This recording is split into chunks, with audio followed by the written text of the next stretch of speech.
Hello, Smegheads, and welcome back to Smug Mode, the Red Dwarf podcast. I'm Ben Gilman, and I'm as always joined by Tom Hill. Hello. And Troy Simon. Hello, what's up? Yeah, let's go. So this is Series 1, Episode 3. Balance of Power. Sorry, my computer decided to scroll upwards. Bastard. Anyway, so this one is...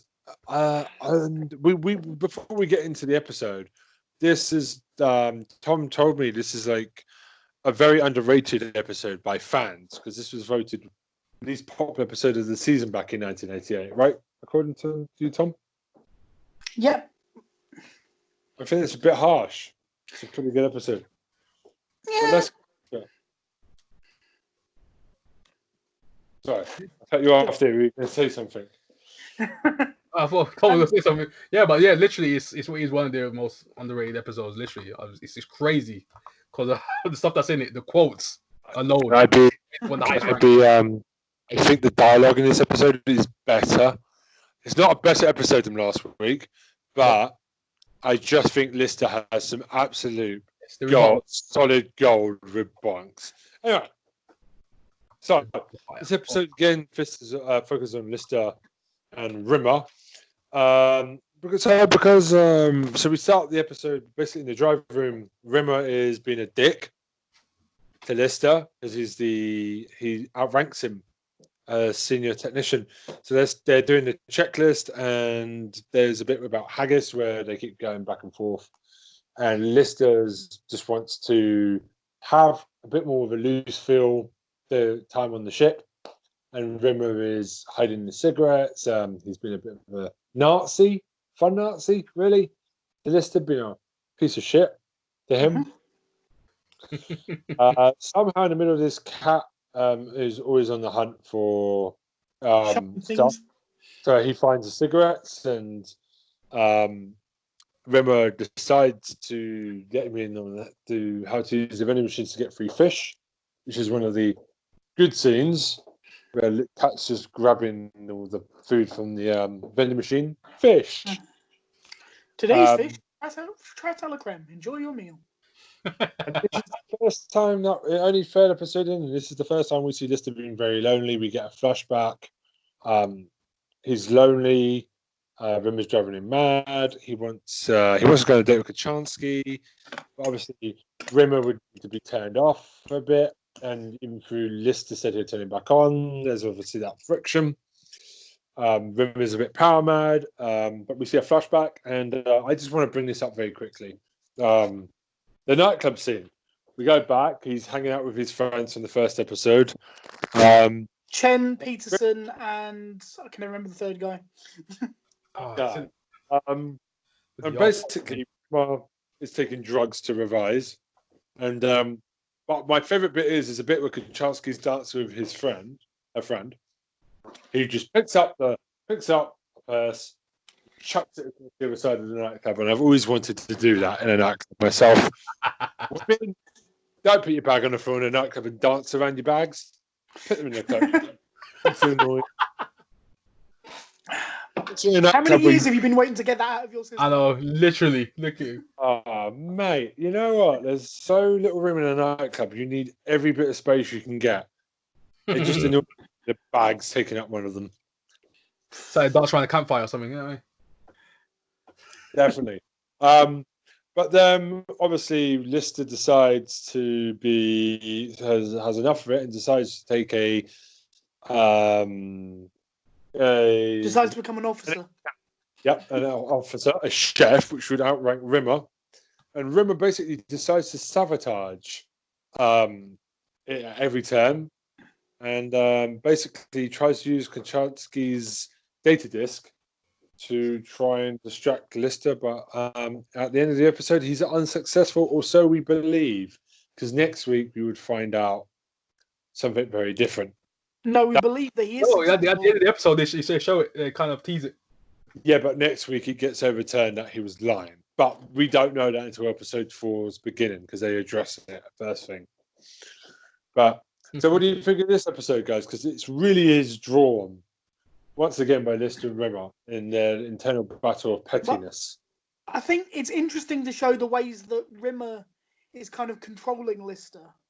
So The black card, red card. So he's the black card, white card thing. Whenever there's a conversation that Rimmer doesn't like the sound of, he suddenly goes, "Oh, it's a black card situation," and it just stops it. The fact that he's hidden all of Lister's cigarettes and he gives him one cigarette for every day that he obeys him, which is bullshit, and then penalizes him a quarter of a cigarette for saying check in silly voices when they're doing the checklist. Yeah. It's just things like that. It shows you just how petty-minded Rimmer is and how much of a control freak Rimmer is. But at the same time, Tom, it's like, and Tom and Ben, it's that at the same time he wants to keep Lister the same level as him, because he knows technically he's the only friend he's got. No one else likes him. No one else talks to him. Well, nobody else is there. Yeah, exactly. No, even before that, it was always him and Lister. You know what I mean? Yeah, as long as there was one person below him, he didn't. Exactly. He kept him there. He's like, I can't let him go above me because I have no one. You know what I mean? I'd be lonely. You know what I mean? So that's what I thought that dynamic was kind of like. You always try to keep him at a certain level. Yeah. Yeah. So if he was ever surpassed him, he'd just be like, oh damn, I gotta be under him now. You know what I mean? Then he'll leave me. You know what I'm saying? Literally. I just want to go through because Rimmer has been a dick this whole time, and the second half of the episode, Lister is just giving him absolute verbal beatings. The bit where Rimmer's demanding with the line, where did you get the learning drugs up? You see in the flashback. I want places, I want dates. It's just the way Craig Charles says, Armored Rimmer, his locker this morning. It made me piss myself. Just brilliant. But I mean, one of the things you see in that flashback scene, which I absolutely love as a scene, is it's the first time that Lister's mates realise he's got a thing for Kachansky as well. Oh yeah. And it's that they're doing that drinking game where it's hit the table, clap, click, and then doing like 3 lines, and then they have to come up with things. And it's the I've been to Titan, I've been to Molansky, I can name 90 men who slept with Kachansky. And apparently Lister likes women with wispy beards. That made me laugh as well. Little wispy beards. That's the one. And Holly explains this is a good thing. Because Lister wants to know, and I've never understood. I still don't believe Holly's made the right decision. It makes no sense to me, even if he explains it. He's the person you know best, over 14 million words in all, and Lister's just gone 7 of those, million of those, with me telling him to smeg off.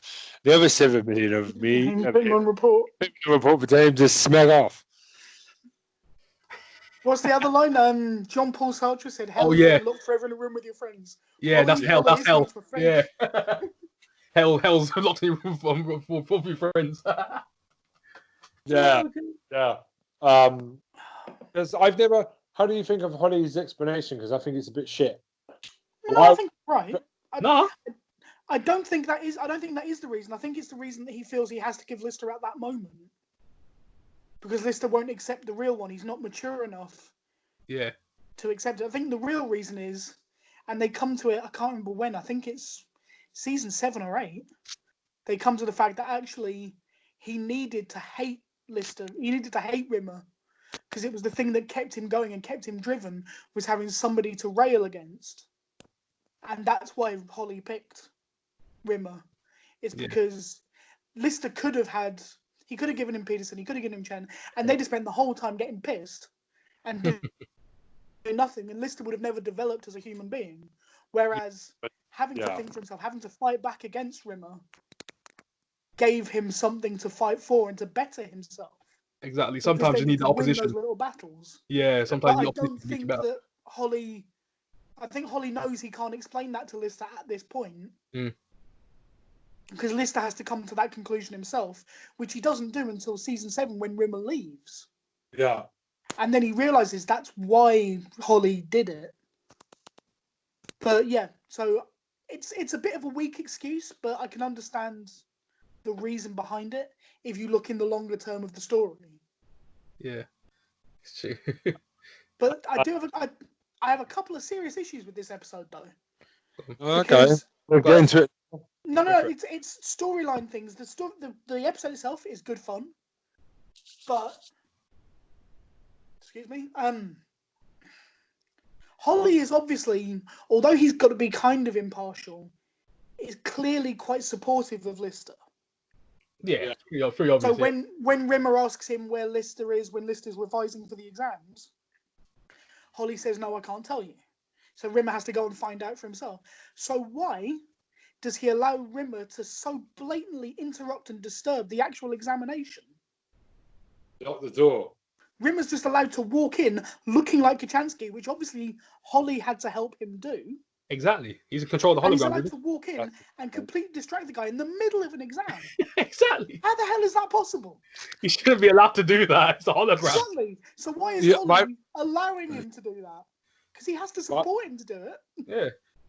Makes no sense. My wife, because like I told you guys earlier, my wife's watching Red Dwarf with me for the first time. Kind of groaned up the "it's a woman's period" line. Kind of close. Kind of like, ooh. Well, yeah, because Rimmer gives himself away as it not being a Chansky vote, saying, up the Ziggural, lickety split. Yeah, lickety split. So it never meant anything that time that time we had sex behind the bins. You never told me that. I thought you might have noticed. On the pool table behind the bins. Oh, that's it. I remember. I also loved the. We find out that they were the people that did the toilet rolls were hired them in on the ship, the bug roll. Yep.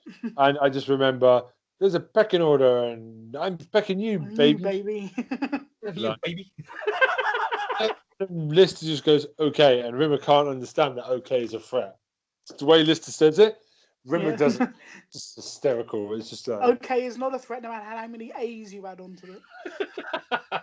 he's getting him on the diction bit of it, not Rimmer's the perfect troll, man. He's the perfect troll. Well, I'll tell you what. One of my absolute favourite bits of this episode is when Rimmer's trying to convince Lister not to do the exam, and Lister just turns on him and goes, "Black card, Rimmer." It's like, yes, perfect. Oh, you've forgotten the colour code. This is a black card situation. End of conversation. You never learn, do you? Can I say one thing about the cat, though? The cat's, again, I hope next week he's not doing the mirror thing. Bit bored of that now.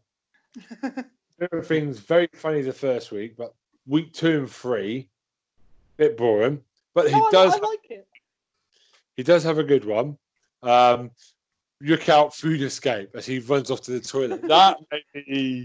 That's how I say it to my wife now. I'm often going to do a food escape. I'll show you how to get all the fish you want. Yeah. Fish? Fish? Yeah, you stupid cat. But I just love that is now my new word. If you hear me say, "Oh, Tom, I'm just off for a food escape in the office now," only you are going to know that. Yeah. Food escape. I'd understand exactly what you mean, yes. I love that so much. It's just so funny. Food escape. Also, I've got to say, I really, really love the last line of this episode, where Lister walks in to gets his results. Oh yes. And Rimmer's standing there going, "How did you do, Lister? How did you do? How did you do?" And no response. Lister starts walking away. "How did you do, Lister? How did I do, Mr. Lister, sir?" And for half a second, it's like he's actually done it. It's just a good way. That's another pet peeve. Go on. It's literally a punch the air moment to end. Yeah, because he's in there. That's another pet peeve of mine, right? Go on. So Lister didn't pass the exam, fair enough. But the premise has already been set because the fact that Rimmer has taken the exam so many times that he can take it as many times as he damn well likes. So why does he never try and take the exam again? Oh yeah, you got a point. Why does he just go back to the same status quo as before? I mean, I know it works for the comedy of the sitcom, yeah. But just in terms of well, why didn't he do? Number one, he got interrupted during the exam. Number two, he can take it as often as he likes. So. Oh yeah, and they had those two droids. Say, write this down. What was it? How do you solve the astrophysics? Something like that. Something with astrophysics. Oh, they're talking about quasars, yeah. Quasar, yeah, the quasar, yeah. So I was like, what? Oh, this is it. This is it. That's the one. And then the listener comes in and goes, yeah, so that's how you do it.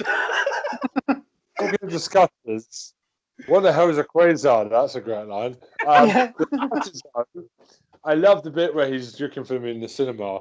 Oh, that's the one. I love that scene. Gutters don't get time off. He Yeah. just turn around when he goes and do the old middle fingers with The double finger.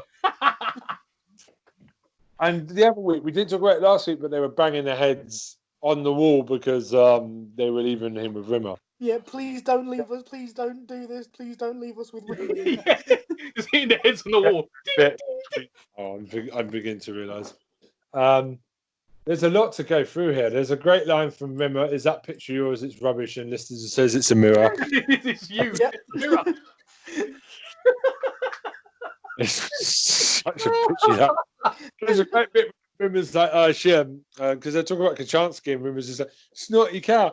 She called me Rimmer. And then this is just quick as the first goes, everyone calls you Rimmer. It's like scum. Rimmer like scum. The way she says it. Yeah. Oh, God. I love it, man. I love it. Just the way he says it, like, oh, Rimmer. That's the way she says it. I was like, what?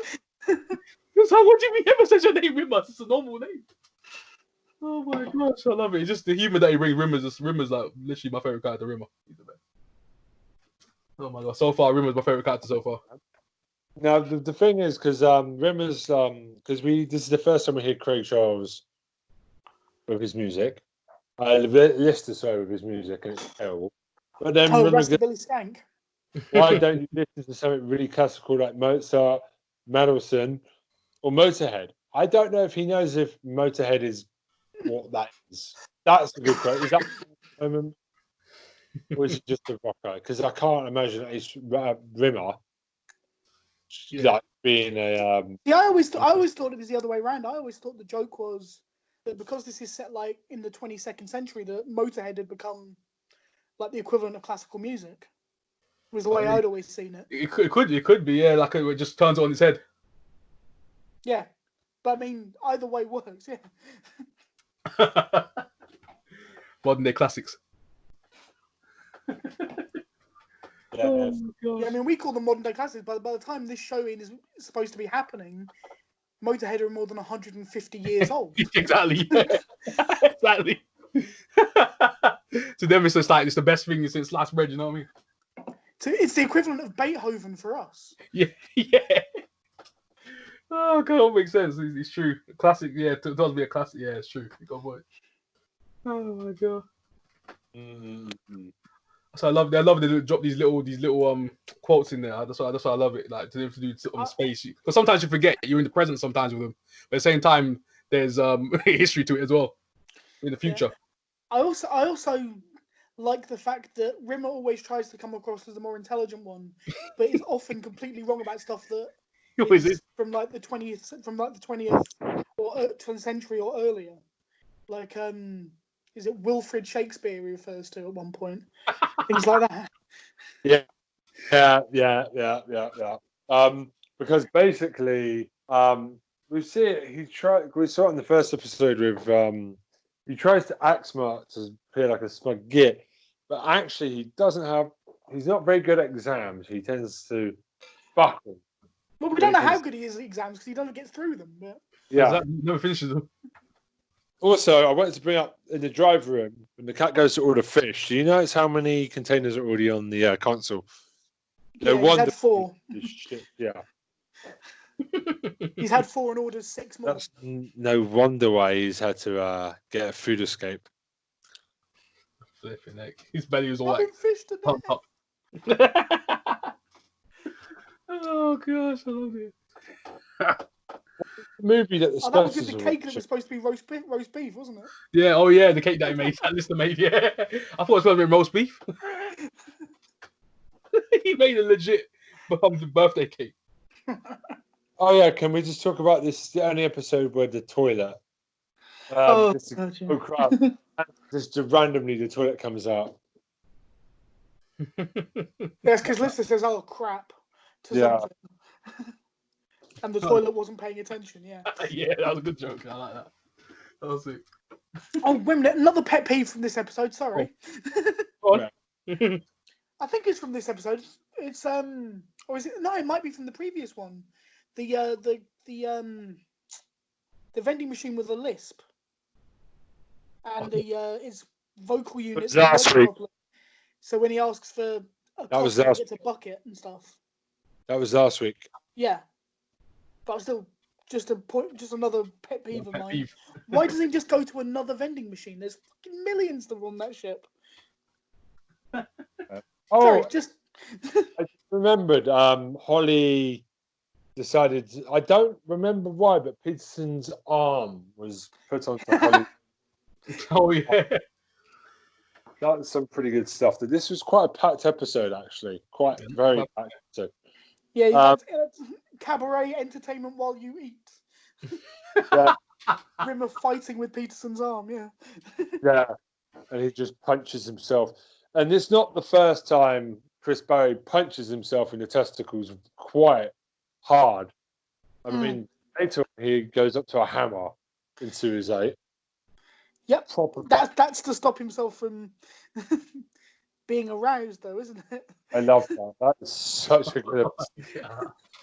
We'll get into that another day. That's a long way away. I was waiting to Even myself that for is that. a Can he hurt himself? I was thinking about that as well. Can he hurt himself? It's a hologram, isn't No, but even that is a callback to something that was from 4 seasons earlier. he? Oh my gosh. No, because He's off the point. in season 8, Rimmer's not a hologram anymore. He's a human again. That's a proper dick punch. Yeah. Well, no, he injects himself with something to numb it, and then smacks himself in the crotch with a mallet. Yeah. What the heck?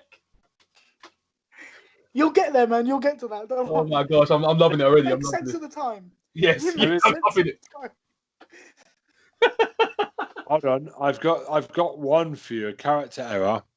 Rimmer keeps repeating 4,691 irradiated haggis. Lister says, Rimmer, will you stop saying 4,981 irradiated haggis to speak to me? That is something that me and my wife both realised, and they just kept it in. I thought it was done on purpose. No, it was on To purpose. show the lister's not listening. Yeah, just to annoy him. I see. I didn't pick that up. Because he wouldn't say check. Because every time he's supposed to go check. I would love to see those hilarious accents. Check. Yeah. Check. You got to wonder what he was doing. He's just the ultimate villain. Rimmer. I love it. It's a good episode. So is there anything else anyone wants to add? From this episode, no, I don't think. Yeah, literally covered literally almost everything. I think it's better than. Oh, hold on. There's one more scene that I want to bring up. Okay. It's when Rick's trying to. Oh, we're mates, innit? And Lister brings up the time that his safety. Rimmer brings up the time that Lister's safety harness snapped. I laughed so hard I nearly puked. Yeah. Yes. Yeah. What a dick. Oh, and he also takes a shot at Holly. Apparently, Holly's face is because he's trying to find out where Lister is. We find out Holly picked that face because it's the greatest prolific lover who's ever lived. He must have done a lot of work in the dark. Yes. That's why he gets Peterson's arm. Oh, I forgot about that line. So Holly's intro is a bit weird this time because after he's introduced the crew, in the 3 million years we've been away, it's my fond hope that mankind has abolished war, cured all disease, and got rid of those little Western saloon doors you get in trendy clothes shops. I've never seen this, so I didn't think it. You've never seen that? No. That's good. I've heard that. I was laughing. I was like, what the heck? No, there's always one little good bit from Holly at the beginning of each one of those episodes. It's like a factual reboot, and then just something really, really random from Holly. It's always good. You You always need the random quotes from Holly. You need them each episode. Oh god. Well, I think that just about wraps it up. We'll be back next week with Waiting for God, which is not one of my favorite episodes actually, but Nah, we me neither. Okay. bit unfortunate, but we'll get through it together. Yep. Heck yeah. What about you, Troy? Next week's episode, how are you feeling? Yeah, I'm ready. I'm ready. Do Okay. you guys think this is if the next one's worse than this one? Definitely, Yes. but it's not my favorite. It's my week. It's one of my least favorite Red Dwarf episodes altogether. There's okay. not a lot to recommend, but we'll put the steel tap boots on next week and kick the shit out of it then. Anyway, guys, have a good evening. It's goodbye. Goodbye from me, Smegheads. Goodbye from me. Goodbye from me. Now smeg off, you fucking smeggers.